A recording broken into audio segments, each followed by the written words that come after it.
Renu Sudhi, Mooppan vlog, Athul vlogs, Dani Sathyan എന്നിവരൊക്കെ എല്ലാവർക്കും അറിയാലോ അല്ലെ. ആരും ഞാൻ പ്രത്യേകം പരിചയപ്പെടുത്തി തരേണ്ട ആവശ്യമില്ല. രേണു സുധി ഒട്ടും പരിചയപ്പെടുത്തി തരേണ്ട ആവശ്യം ഉണ്ടാവില്ല. ബാക്കി 3 പേര് അറിയാലോ, എന്നെ പോലെ തന്നെ റിയാക്ഷൻ വ്ലോഗേഴ്സ് ആണ്. ഇനി രേണു സുധിയെയും ഞാൻ പറഞ്ഞ മറ്റു ചില റിയാക്ഷൻ വ്ലോഗേഴ്സിനെയും ബന്ധപ്പെടുത്തിക്കൊണ്ട് ചില കാര്യങ്ങൾ എനിക്ക് പറയാനുണ്ട്. അതിനു വേണ്ടിയാണ് നമ്മൾ ഈ വീഡിയോ ചെയ്യുന്നത്. പിന്നെ രേണു സുധിയെ പറയുമ്പോഴേക്കും കമന്റ് ബോക്സിൽ നെഗറ്റീവ് കമന്റ്സ് ഇടാൻ വരുന്ന PR ടീംസിനോട് എനിക്ക് പറയാനുള്ളത്, നിങ്ങൾ എന്ത് നെഗറ്റീവ് കമന്റ് വേണമെങ്കിലും ഇട്ടിട്ട് പോയിക്കോളി. എനിക്ക് പറയാനുള്ളത് എവിടെയാണെങ്കിലും ഞാൻ വിളിച്ച് പറയും. അത് ഒരാളെ കുറിച്ച് നല്ലതാണെങ്കിലും മോശമാണെങ്കിലും. ആര് നല്ലത് ചെയ്താലും ഞാൻ അപ്രീഷിയേറ്റ് ചെയ്യും, മോശം ചെയ്താലോ ഞാൻ എതിർക്കുകയും ചെയ്യും. ഇന്നലെ ബിഗ് ബോസിൽ കയറുന്നത് വരെ രേണു സുധിയെ കുറിച്ച് എന്ത് പറഞ്ഞാലും സപ്പോർട്ട് ചെയ്തുകൊണ്ടിരുന്ന കമന്റ് ബോക്സ് ബിഗ് ബോസിൽ കയറതിന് ശേഷം മലക്കം മരണമെന്നുണ്ടെങ്കിൽ അവിടെ നടക്കുന്ന PR വർക്ക് എന്താണെന്ന് മനസ്സിലാക്കാനുള്ള ബുദ്ധിയും ഇവരൊക്കെ അവിടെ എല്ലാവർക്കും ഉണ്ട്. അതുകൊണ്ട് കമന്റ് ബോക്സിൽ ഒന്ന് ഡയലോഗ് അടിക്കുന്ന PR ടീംസിനോട് എനിക്ക് പറയാനുള്ളത്, നിങ്ങൾ എടുക്കുന്ന PR വർക്ക് ആരും അറിയുന്നില്ല എന്ന് വിചാരിക്കരുത്. എനിക്ക് എന്റെ വീഡിയോ കാണുന്ന PR എല്ലാത്തവരോടാണ് പറയാനുള്ളത്, കമന്റ് ബോക്സിൽ ഇത്തരം കമന്റുകൾ കണ്ട് ഒരു കാരണവശാലും നിങ്ങൾ തെറ്റിദ്ധരിക്കരുത്. എനിവേ നമുക്ക് വിഷയത്തിലേക്ക് വരാം. എല്ലാവർക്കും അറിയാലോ, കഴിഞ്ഞ കുറച്ച് കാലങ്ങളായിട്ട് രേണു സുധിയും ഈ റിയാക്ഷൻ വ്ലോഗേഴ്സും തമ്മിൽ ഒരു പ്രത്യേക ബന്ധം രൂപപ്പെട്ടു വന്നിട്ടുണ്ട്. രേണു നല്ല കണ്ടന്റുകൾ തരും, നമ്മൾ അതെടുത്ത് റിയാക്ട് ചെയ്യും. ബിഗ് ബോസിൽ കയറുന്നതിന് തൊട്ട് മുമ്പ് വരെ റിയാക്ഷൻ വ്ലോഗേഴ്സിന് ഏറ്റവും കൂടുതൽ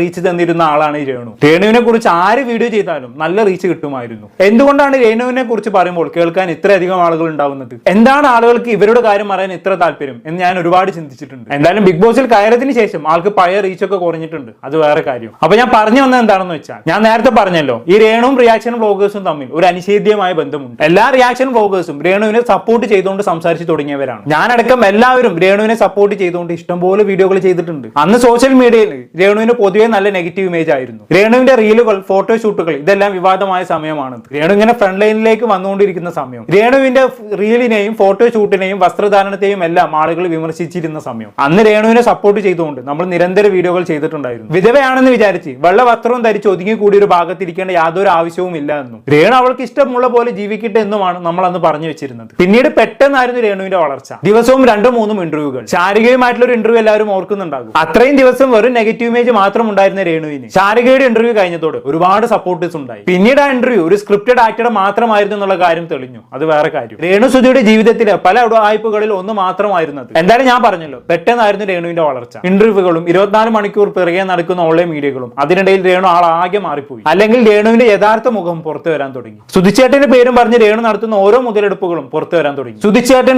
എന്നും പറഞ്ഞ് 4 നേരം മോങ്ങുന്ന രേണു സുധിച്ചേട്ടന് കിട്ടിയ പുരസ്കാരങ്ങൾ ഒന്ന് സൂക്ഷിച്ച് വെക്കാൻ പോലും മെനക്കെടുന്നില്ല എന്ന് കിച്ചുവിന്റെ വീഡിയോയിലൂടെ നമ്മൾ കണ്ടു. രേണുവിനെ റീച്ച് ഉണ്ടാക്കാൻ വേണ്ടി ഉപയോഗിക്കാനുള്ള ഒരു ഉപകരണം മാത്രമായിരുന്നു സുധി എന്ന് എല്ലാവരും മനസ്സിലാക്കി തുടങ്ങി. വിവാദങ്ങളുടെ മാലപ്പടക്കമായിരുന്നു പിന്നീട് ഉണ്ടായത്. രേണു എന്തൊക്കെയാണ് ഇവിടെ കിടന്ന് കാണിച്ചു കൂട്ടിയത്? ഒന്നുമില്ലാതിരുന്ന സമയത്ത് ഒരു വീട് വെച്ച് കൊടുത്ത് സഹായിച്ചവരെ പോലും രേണു അനാവശ്യം പറയാൻ തുടങ്ങി. ഇവരുടെ പല പഴയ കഥകളും പുറത്തു വരാൻ തുടങ്ങി. അങ്ങനെ ഒടുവിൽ എല്ലാവരും ഒരുപോലെ സ്നേഹിച്ചിരുന്ന സുധിച്ചേട്ടന്റെ അവിഹിത കഥകൾ പോലും പുറത്തു വന്നു. സുധിയും രേണുവും കൂടി പണം വാങ്ങിയ ആളുകളെ പറ്റിച്ചത് തെളിവ് സഹിതം പുറത്തു വന്നു. സുധിയും രേണുവും കൂടി കടം വാങ്ങാൻ വേണ്ടി ഓരോരുത്തരെയും വിളിക്കുന്നതിന്റെ ഓഡിയോ ക്ലിപ്പ് ഒക്കെ പുറത്തു വന്നിട്ടുണ്ടായിരുന്നു. ഇന്ന് രേണുവിനെ സപ്പോർട്ട് ചെയ്യുന്നവരൊക്കെ ആ ഓഡിയോ ക്ലിപ്പ് കേട്ടാൽ മാത്രം മതി, അതോടെ തീരും നിങ്ങളുടെ സപ്പോർട്ടൊക്കെ. എന്തായാലും രേണു വെറും ഉടായ്പായി മാറിയതോടെ ആദ്യം അവരെ സപ്പോർട്ട് ചെയ്ത് സംസാരിച്ചിരുന്ന റിയാക്ഷൻ വ്ലോഗേഴ്സ് എല്ലാം വിമർശിച്ച് സംസാരിക്കാൻ തുടങ്ങി. ഞാൻ അടക്കമുള്ള ആളുകൾ, ഞാൻ ആദ്യം പറഞ്ഞ മൂപ്പനും അതുലും ഡാനിയും അടക്കമുള്ള എല്ലാവരും രേണുവിനെ വിമർശിച്ചുകൊണ്ട് മാത്രമായിരുന്നു പിന്നീട് സംസാരിച്ചിരുന്നത്. വിമർശിക്കാനും വലിച്ചു കയറി ഒട്ടിക്കാനും ഉള്ളതൊക്കെ രേണു തന്നെ ഒപ്പിച്ചു വെച്ചിട്ടുണ്ടായിരുന്നു. അതുകൊണ്ട് തന്നെയാണ് നമ്മൾ രേണുവിനെതിരെ ആ നിലപാടെടുത്തതും. അതിനിടയിൽ രേണു അതുൽ വ്ലോഗ്സിനെതിരെ പോലീസിൽ പരാതി കൊടുത്തതും ഒക്കെ നിങ്ങൾ അറിഞ്ഞു കാണുമല്ലോ അല്ലെ. അപ്പൊ ഞാൻ പറഞ്ഞു വന്നത് എന്താണെന്ന് വെച്ചാൽ, ഏകദേശം 2 ആഴ്ച മുമ്പ് വരെ രേണുവിനെ വിമർശിച്ച് സംസാരിച്ചിരുന്ന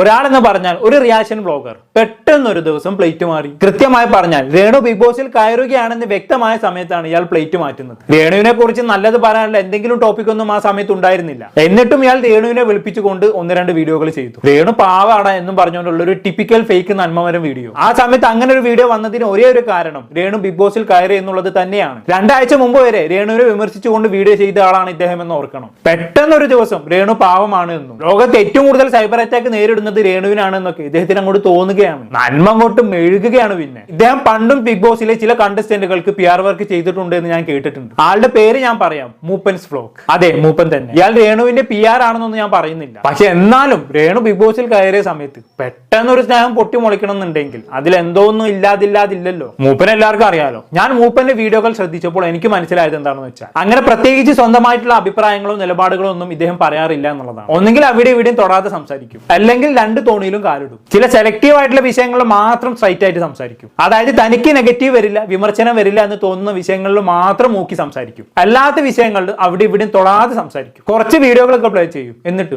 അങ്ങനെയൊക്കെ സംഭവിച്ചില്ലേ, നിങ്ങൾക്ക് എന്താണ് ഇതിന് പറയാനുള്ളത്, ഒന്ന് താഴെ കമന്റ് ചെയ്യണേ എന്ന് പ്രേക്ഷകരോട് പറയും. സ്വന്തമായ അഭിപ്രായം പറയൂല. പാടില്ല. അതാണ് മൂപ്പന്റെ ശൈലി. ഏറ്റവും പ്രധാനമായിട്ടുള്ളത് നന്മമരം കളിയാണ്. അതുകൊണ്ട് തന്നെ അദ്ദേഹത്തിന് അത്യാവശ്യം നല്ല ഫാൻസും ഉണ്ട്. സോ നല്ല പൊങ്കാല പ്രതീക്ഷിച്ച് തന്നെയാണ് ഞാൻ ഈ വീഡിയോ ചെയ്യുന്നത്. പരദൂഷണം പറഞ്ഞ് നടക്കുന്ന നിനക്കൊക്കെ മൂപ്പനെ കുറിച്ച് സംസാരിക്കാൻ എന്ത് യോഗ്യത അവിടെ ഉള്ളത് എന്ന കമന്റ്സ് ഞാൻ പ്രതീക്ഷിക്കുന്നുണ്ട്. പക്ഷെ എനിക്കതൊന്നും പ്രശ്നമല്ല. നിങ്ങൾ എന്ത് വേണേലും പറഞ്ഞോ, എനിക്ക് പറയാനുള്ള ഞാൻ പറയൂ. പ്രത്യേകിച്ച് ഫേക്ക് നന്മമരം കളി കണ്ടാണെങ്കിൽ അങ്ങനെ മിണ്ടാതിരിക്കാനൊന്നും എന്നെ കൊണ്ട് കഴിയില്ല. അപ്പൊ രേണുസുതിയെ കുറിച്ച് 4 ദിവസം മുമ്പ് ഇവനെ ചാനലിൽ വന്ന വീഡിയോയിൽ ചില ഭാഗങ്ങൾ ഞാൻ പ്ലേ ചെയ്യിപ്പിക്കാം. അങ്ങനെയുള്ള ആ ഒരു ഈശ്വരനെ കുറിച്ച് എല്ലാ മതങ്ങളും പഠിപ്പിക്കുന്നത് നമ്മൾ തന്നെ പോലെ തൻ്റെ അയൽക്കാരെ സ്നേഹിക്കുന്ന രീതി തന്നെയാണ്. അഥവാ നമ്മളെ വെറുക്കുന്നവരെയും നമ്മളെ വേദനിപ്പിക്കുന്നവരെയും സ്നേഹിക്കുക, ഒരു കരണം അടിച്ചാൽ മറുകരണവും കാണിച്ചു കൊടുക്കുക എന്നുള്ള അടക്കമുള്ള കാര്യങ്ങളൊക്കെ പറയുന്നു. ഞാൻ ചോദിക്കുന്നത്, നിങ്ങളെല്ലാവരും മനുഷ്യരാണ്. ഞാനും ആ ഹോമോസാപ്പിയനായിട്ടുള്ള ഒരു മനുഷ്യനാണ്. ഒരു ജീവിവർഗത്തിൽപ്പെട്ട ഒരു മൃഗം എന്ന് വേണമെങ്കിൽ തന്നെ പറയാം. കാരണം മനുഷ്യൻ മൃഗം തന്നെയാണല്ലെന്ന് പറയാൻ പറ്റൂ.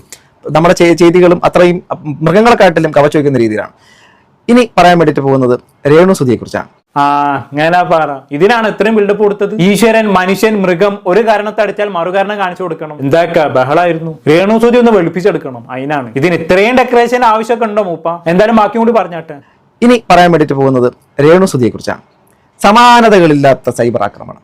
ഈ അടുത്ത കാലത്ത് എൻ്റെ അറിവിൽ, ഞാൻ ഇത്രയും കാലമായിട്ട് യൂട്യൂബിൻ്റെ അകത്ത് കുറേ വർഷമായി, ഇത്രയും വർഷം ഞാൻ കടന്നു വന്നതിനിപ്പുറം നോക്കുമ്പോഴും ഞാൻ ഒരുപാട് വീഡിയോസ് ചെയ്തിട്ടുണ്ട്. അതിനകത്ത് അരഗൻ്റ് ആയിട്ട് അല്ലെങ്കിൽ ഭയങ്കരമായിട്ട് ചിലപ്പോൾ അവരെ ഇതായിട്ട് ഇങ്ങനെ വലിച്ചു കീറുന്നൊക്കെ പറയുന്നില്ല, ആ തരത്തിൽ മുൻകാലങ്ങളിൽ ഒക്കെ ചെയ്തിട്ടുണ്ട്. എന്നിട്ട് ഇപ്പോൾ ഇവിടെ നിൽക്കുമ്പോൾ ഞാൻ ഇതുവരെയുള്ള എൻ്റെ അതിലേക്ക് പാസ്റ്റിലേക്ക് ഒന്ന് ജസ്റ്റ് കടന്നു നോക്കിക്കഴിഞ്ഞാൽ ഇതുപോലെ ഒരു സൈബർ വേട്ട നടന്ന ഒരു സ്ത്രീ ഇല്ല.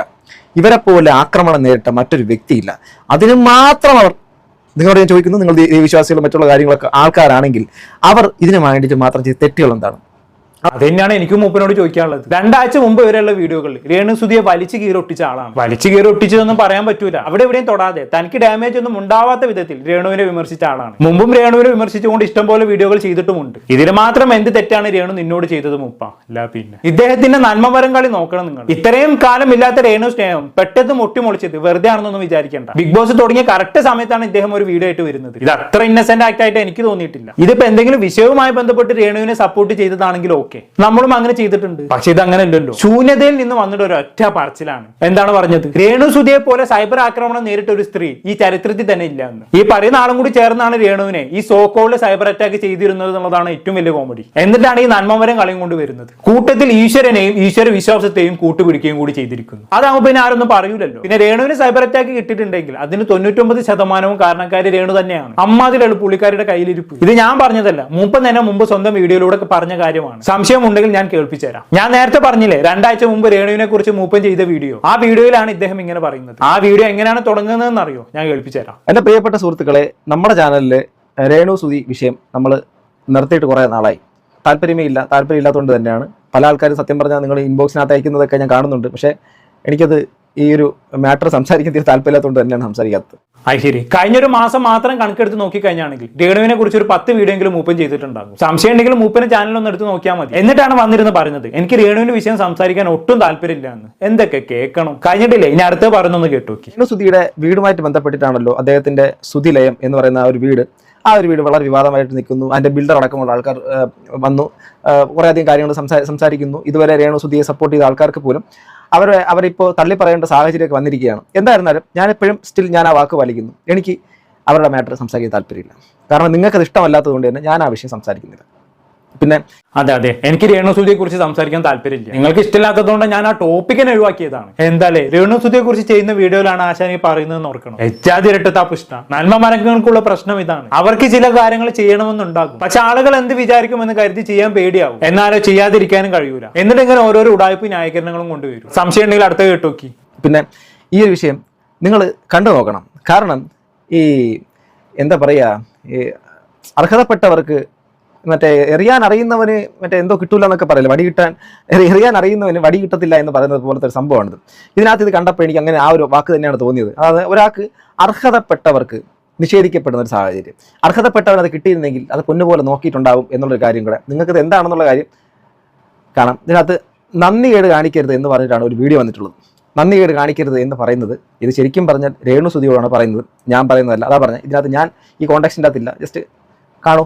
നിങ്ങളുടെ അഭിപ്രായങ്ങൾ അതെ അതെ, ഞാൻ ഈ കോൺടെസ്റ്റിൽ ഇല്ല. രേണുസുതിയെ കുറിച്ച് ഞാൻ ഒന്നും പറയുന്നില്ല. വേറെ ആരോ എന്തോ പറയുന്നുണ്ട്, രേണുസുതി നന്ദിയില്ലാത്തവളാണെന്നോ അർഹതയില്ലാതെയാണ് വീട് കിട്ടിയതെന്നോ അങ്ങനെ എന്തൊക്കെയോ പറയുന്നുണ്ട്. എനിക്ക് അങ്ങനത്തെ അഭിപ്രായം ഒന്നും ഇല്ല കേട്ടോ. പക്ഷെ നിങ്ങൾ കേട്ടിട്ട് നിങ്ങളുടെ അഭിപ്രായം പറയണേ. ഇതാണ് ഇയാളുടെ ഒരു ലൈൻ. സ്വന്തമായിട്ടൊരു അഭിപ്രായം പറയാൻ പോലും പേടിയാണ്, എന്നാലോ ആ കണ്ടിന്യൂ ചെയ്യും വേണം. നമ്മളൊക്കെ പോലെ റീച്ച് തന്നെയാണല്ലോ പുള്ളിക്കാരന് മുഖ്യം. റീച്ച് ഉണ്ടാക്കിക്കോട്ടെ, ഒരു കുഴപ്പമില്ല. പക്ഷെ അതിനിടയിൽ കൂടി ഈ നന്മമരം കൊണയടിയാണ് സഹിക്കാൻ പറ്റാത്തത്. ഞാൻ നേരത്തെ പറഞ്ഞില്ലേ, രേണുസുതിക്ക് നെഗറ്റീവ് പബ്ലിസിറ്റിയും സൈബർ ആക്രമണവും കിട്ടാൻ രേണുസുതി തന്നെയാണെന്ന് മൂപ്പൻ പറഞ്ഞിട്ടുണ്ട് എന്നുള്ളത്. ആ ഭാഗം ഞാൻ കേൾപ്പിച്ചു തരാം.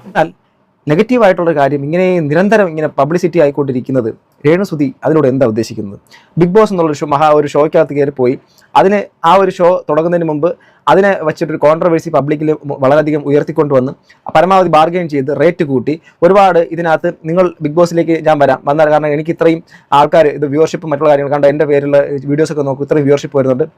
അങ്ങനെ നല്ല ബാർഗെയിൻ ചെയ്ത് നല്ല റേറ്റ് ബി കൊടുത്തുകൊണ്ടായിരിക്കാം ബിയിലേക്ക് രേണുസുതി കൊണ്ടുവരുന്നത്. ഞാൻ എഴുതി കേട്ടല്ലോ, ബിഗ് ബോസിൽ കയറാൻ വേണ്ടി രേണു തന്നെയാണ് റീച്ചിന് വേണ്ടി സ്വയം നെഗറ്റീവ് ഇമേജ് ഉണ്ടാക്കുന്നതും സൈബർ അറ്റാക്ക് വാങ്ങിക്കൂട്ടുന്നതും എന്ന് തന്നെയാണ് മൂപ്പം പറഞ്ഞത്. അത് ഡയറക്റ്റ് ആയി പറഞ്ഞില്ലെന്നേ ഉള്ളൂ, കുറച്ച് ഷുഗർ കോട്ട് ചെയ്ത് വളച്ച് തിരിച്ചു പറഞ്ഞു എന്ന് മാത്രം. പക്ഷെ വെളിവുള്ളതിന് കാര്യം മനസ്സിലാകും. ഇങ്ങനെയൊക്കെ പറഞ്ഞ ആള് തന്നെയാണ് 2 ദിവസം മുമ്പ് വന്നിട്ട് അയ്യോ എല്ലാരും കൂടി രേണുസുതിയെ സൈബർ ആക്രമണം ചെയ്യുന്നേ, ചരിത്രത്തിൽ ഇത്രയും ആക്രമണം കിട്ടിയ വേറൊരു സ്ത്രീയും ഇല്ലേ, നിങ്ങളൊക്കെ ദൈവവിശ്വാസികളല്ലേ, ഇങ്ങനെയൊക്കെ ചെയ്യാൻ പാടുണ്ടോ, പാപം കിട്ടും എന്നൊക്കെ പറഞ്ഞിരുന്ന് മെഴുകുന്നത്. പിന്നെ ഒരു കാര്യം കൂടെ പറയണമല്ലോ, മറ്റേ പുള്ളിക്കാരത്തിന്റെ രേണുവിന്റെ കാര്യത്തിൻ്റെ അകത്താണെങ്കിൽ ഇവരുടെ ഈ ഒരു വിഷയം കോൺട്രവേഴ്സി ആവുന്ന സമയത്ത് തന്നെ ഈ ഇത് കൊടുക്കുന്ന ആൾക്കാരും ഇത് കൊടുത്ത ആൾക്കാർ, സ്ഥലം കൊടുത്ത അച്ഛൻ, ബിഷപ്പ്, അതുപോലെ തന്നെ വച്ചു കൊടുത്ത ഫിറോസും അദ്ദേഹത്തിന്റെ ട്രസ്റ്റ്, അദ്ദേഹത്തിന്റെ കൂടെ നിന്ന് ഒരുപാട് മനുഷ്യർ, അവരെല്ലാവരും ഇപ്പോൾ സമൂഹത്തിന്റെ മുമ്പിൽ ഒരുപാട് ക്വസ്റ്റ്യൻ മാർക്കൊക്കെ നേരിടുന്നുണ്ട്. അതോടൊപ്പം തന്നെ സുധിയുടെ അച്ഛനടക്കമുള്ള ആൾക്കാർ നിരന്തരമായിട്ട് ഷാജസ്കറി അടക്കം ഉള്ള ആൾക്കാരെ എല്ലാം വെല്ലുവിളിച്ചുകൊണ്ടും അവരെ കുറ്റപ്പെടുത്തി ഒക്കെ കൊണ്ട് പറയുന്നുണ്ട്.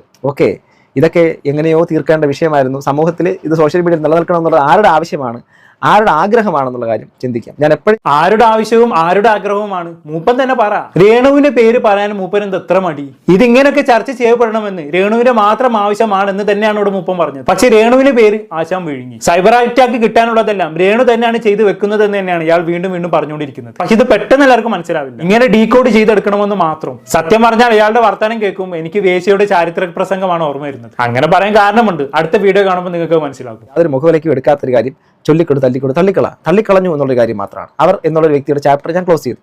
അതിന് നമുക്ക് സംസാരിക്കാൻ താല്പര്യമില്ല. വേണമെങ്കിൽ നിരന്തരം അവരുടെ വിഷയം എത്രയോ വരുന്നു. എനിക്ക് വേറെ കോണ്ടന്റുകളെക്കാട്ടിൽ ഏറ്റവും സിമ്പിളാണ് രേണുസുധിയുടെ വിഷയം എടുത്ത് ചുമ്മാ എടുത്ത് സംസാരിച്ചിട്ട് പോകാം. ഒരുപാട് വ്യൂസും മറ്റു കാര്യങ്ങൾ കിട്ടുകയും ചെയ്യും. പക്ഷെ എന്തുകൊണ്ട് ചെയ്യുന്നില്ലെന്ന് ചോദിച്ചാൽ ഇത് തന്നെയാണ് കാരണം. ഒന്ന്, റെലവൻ്റ് ആയിട്ടുള്ള സംഭവം അല്ല അവർ സമൂഹത്തിന്.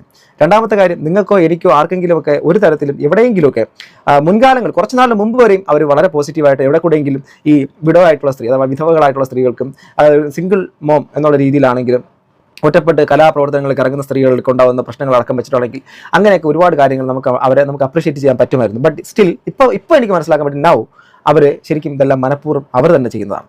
അവർ ഒരു കാരണവശാലും ഈ വിഷയങ്ങളിൽ നിന്നും മാറി നടക്കാനോ വിഷയങ്ങൾ തീരണമെന്നോ ആഗ്രഹിക്കാതെ വിഷയങ്ങൾ ആളിക്കത്തിക്കാൻ വേണ്ടി ശ്രമിക്കുന്ന ഒരു വ്യക്തിയായിട്ടാണ് എനിക്ക് മനസ്സിലായത്.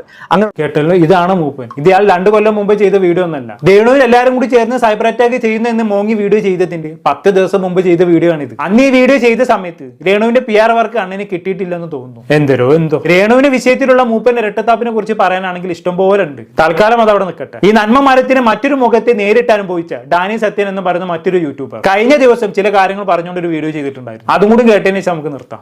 അതിന്റെ മെയിൻ കാരണം ഈ പറയുന്ന മൂപ്പൻ എന്ന് പറയുന്ന വ്യക്തിയാണ്. കാരണം എന്ന് വെച്ചാൽ എനിക്ക് സ്ട്രൈക്ക് അടിച്ചു, കുറെ പാവങ്ങൾക്ക് സ്ട്രൈക്ക് അടിച്ചിട്ടുണ്ടായിരുന്നു. ഇപ്പൊ അയാളുടെ ചാനൽ എടുത്ത് നോക്കിയാൽ തന്നെ സ്ട്രൈക്കിന്റെ ലിസ്റ്റ് തന്നെ ഒരു 1.5 ലിസ്റ്റ് കാണുമായിരിക്കും. ഓക്കെ, കഴിഞ്ഞ വർഷം ബിഗ് ബോസ് സമയത്ത് ഒരുപാട് ആൾക്കാരെ സ്ട്രൈക്ക് അടിച്ചിട്ടുണ്ടായിരുന്നു. ഈ വ്യക്തിയെ വിമർശിക്കുന്നവർക്ക് എല്ലാവർക്കും അതായിരുന്നു പുള്ളിയുടെ സ്ഥിരം പരിപാടി. ഓക്കെ, ആദ്യം വേണ്ടത് സ്റ്റാൻഡാണ് വേണ്ടത്.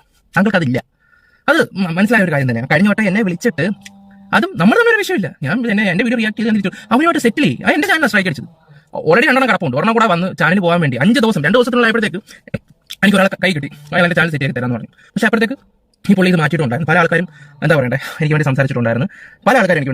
അതിൻ്റെ ഇടയ്ക്ക് ഒരു വോയിസും കൂടെ ഞാൻ കേട്ട്, ഡാനി ഞാൻ നിന്നോടൊക്കെ പറഞ്ഞില്ല അവരുടെ ചാനൽ അപ്പോഴേ അടിച്ചു കളയണ്ട എന്നുള്ള ആ ഒരു വോയിസും കൂടെ കേട്ടപ്പോൾ എനിക്ക് ഇവന്റെ താനിക്കണം. അതും ലൈവ് കേൾപ്പിച്ചതാണ് പുള്ളിയുടെ ഒരു സുഹൃത്ത്, അതും എന്നോടുള്ള ശത്രുക്ക് ചെയ്തതാണ്. അപ്പോഴേക്കും എൻ്റെ സ്റ്റാൻഡിങ് കാര്യങ്ങളൊക്കെ മനസ്സിലായി. ഇതൊക്കെ കേട്ടവരുണ്ട് ഇപ്പോഴും. ആ സമയത്ത് തന്നെ ഇഷ്ടപ്പെടുന്ന കുറേ ആൾക്കാരുണ്ടായിരുന്നു, അവരെല്ലാം ഇത് കേട്ടാണ്. അന്നേ മനസ്സിലാക്കിയതാണ് ആൾക്കാർക്കൊക്കെ. പക്ഷേ ഇപ്പോഴും വന്ന് ഓരോ സ്ട്രൈക്കിന്റെ കണക്കും ഓരോരുത്തരോടൊക്കെ ചെയ്തതിന്റെയൊക്കെ നന്മവരം കളിച്ച് സംസാരിക്കുമ്പോൾ എന്റെ ചാനൽ എത്ര പേരുടെ ചാനലിൽ സ്ട്രൈക്ക് അടിച്ചിട്ടുണ്ടെന്ന് അറിയോ? എത്ര അയാളുടെ ചാനൽ എടുത്ത് നോക്കിയാൽ ലിസ്റ്റ് കണക്കിന് കാണാം. എത്ര പേർ അടിച്ചിട്ടുണ്ടെന്ന് അറിയോ? പുറമേ വിഷം വെച്ചിട്ട് നന്മവരം കളിക്കാൻ വരല്ലേ, അത്രേ ഉള്ളൂ. നമ്മളൊക്കെ ഉള്ളത് പറയും, എന്തുണ്ടെങ്കിലും നേരെ പോ പറയും, അതൊരു മൈൻഡാണ്. പക്ഷെ ഇത് നമ്മൾ ഉദ്ദേശിക്കുന്ന ആളല്ല. എനിക്കിതിപ്പോൾ ഇവിടെ നിങ്ങളോട് പറയണമെന്ന് തോന്നി, എനിക്കിതിപ്പോൾ പറയണമെന്ന് തോന്നിയോടെ ഞാൻ പറഞ്ഞു ഓക്കെ തന്നെ. കാരണം ഒരാൾക്കും ഇപ്പൊ താൻ എത്ര നന്മവരം കളിച്ചാൽ താൻ എന്താണ് തന്റെ മനസ്സിൽ എന്താണെന്നും തന്റെ ചിന്താഗതി എന്താണെന്നും ആർക്കും അറിയത്തില്ല. അത് ഞാൻ പറയുന്നുണ്ടെങ്കിൽ ഇത്രമാത്രം ഉണ്ടോ, അത്രേ ഉള്ളൂ. ഞാനിപ്പോ അത്രേ പറയുന്നുള്ളൂ. ഇപ്പൊ ഇത് കേട്ടല്ലോ, ഡാനിക്ക് മൂപ്പനിൽ നിന്ന് വളരെ മോശം അനുഭവം ഉണ്ടായിട്ടുണ്ട്. തനിക്കെതിരെ ആരെന്ത് പറഞ്ഞാലും സ്ട്രൈക്ക് കൊടുക്കുന്ന പരിപാടിയായിരുന്നു മൂപ്പൻ ആരെയും എന്തും പറയാം, പക്ഷെ മൂപ്പനെ കുറിച്ച് ഒന്നും പറയാൻ പാടില്ല. അതേപോലെ കുറെ പരിപാടികളുണ്ട് ഇവന്റെ അടുത്ത്. എന്തായാലും ഞാൻ കൂടുതലൊന്നും വലിച്ചു നീട്ടുന്നില്ല. ഇവന്റെ ഫേക്ക് നന്മമരം കളിയെ കുറിച്ച് പണ്ടേ എനിക്ക് അറിയാവുന്നതാണ്, പക്ഷെ എന്തെങ്കിലും ആവട്ടെ എന്ന് വിചാരിച്ച് വിട്ടതാണ്. പക്ഷേ രേണു സുധീന്റെ കേസിൽ ഇവൻ ഇങ്ങനെ മലക്കം അറിയുന്നത് കണ്ടപ്പോ ഒന്ന് പറയണമെന്ന് തോന്നി. ഞാൻ നേരത്തെ പറഞ്ഞൊരു കാര്യമുണ്ട്, അത് ഞാൻ ഒന്നുകൂടെ ആവർത്തിക്കാം. ഇവിടെ മൂപ്പൻ രേണുവിനെ സപ്പോർട്ട് ചെയ്ത് സംസാരിച്ചതല്ല എന്റെ പ്രശ്നം. ഇനി അങ്ങനെ ആരും തെറ്റിദ്ധരിക്കേണ്ട. ശൂന്യതയിൽ നിന്നുള്ള ഇയാളുടെ മലക്കം പറിച്ചലും അതിലെ ടൈമിങ്ങിലെ പ്രശ്നവുമാണ് ഞാൻ ചൂണ്ടിക്കാണിച്ചത്. പിന്നെ ഇദ്ദേഹത്തിന്റെ ഇരട്ടത്താപ്പുകൾ ഇത് എല്ലാവർക്കും മനസ്സിലായിട്ടുണ്ടെന്ന് കരുതുന്നു. പറയാനാണെങ്കിൽ ഇനിയും ഇഷ്ടം പോലെ ഉണ്ട്, പക്ഷെ തൽക്കാലം ഞാൻ ഇവിടെ നിർത്തുകയാണ്. എന്താണെന്ന് കേട്ട് നിങ്ങൾക്ക് തോന്നുന്നത് താഴെ കമന്റ് ബോക്സിൽ രേഖപ്പെടുത്തുമല്ലോ. അടുത്തൊരു ടോപ്പിക്കുമായി